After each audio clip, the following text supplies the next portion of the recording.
even when she threw the French toast at him, even when she screamed that she didn't know him, even when she couldn't swallow anymore and he just sat there, holding the cold toast in her hand. The morning Angela died, Walter came into the diner at his usual time, ordered his usual. I silently made 2 plates of French toast. He looked at the second plate for a long time. She would have loved these, he said. They're extra crispy on the edges. I sat with him until he finished both plates. He left me a $100 tip and a note. Thank you for making her last year taste like our first date. I quit the diner a month later for a better paying job, but I still wake up early every Sunday to make cinnamon French toast, extra crispy on the edges. I think about Walter and Angela and how sometimes the biggest acts of love are the smallest things we do every day, even when, especially when, they break our hearts. The thing is, I never thought I'd see Walter again after I left the diner, but 6 months later, while I was working my new job as a bank teller, this familiar voice came through the drive-thru window. Could I make a deposit? I looked up and there was Walter.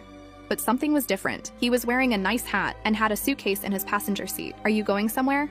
I asked. California, he said, pushing an envelope through the window. My daughter keeps asking me to live closer to her and the grandkids, but I wanted to give you this first. The envelope contained $5,000 and a photo. In the picture, Walter and Angela stood in front of this very diner, both young and smiling. Angela was wearing a diner uniform just like mine. Angela worked here before you, he said. This was how we met. She made me French toast every morning for 6 months before I had the courage to ask her out. The manager is still the same guy from back then. Old Mike.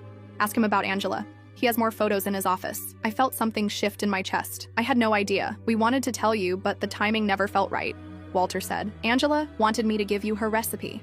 It's on the back of the photo, and she wanted you to know that you reminded her of herself when she was young. That's when I noticed Angela's handwriting on the back of the photo. Not just a recipe, but a message. To the girl who makes French toast like love itself. Thank you for taking care of my Walter when I couldn't anymore.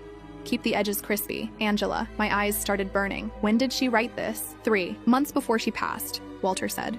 She had a clear day and insisted. Kept saying she had to thank the French toast angel before it was too late. I processed his deposit with shaking hands. When I gave him his receipt, he held onto my hand for a moment. Don't feel guilty about the job you left. This place prepared you for something bigger, just like it did for Angela. After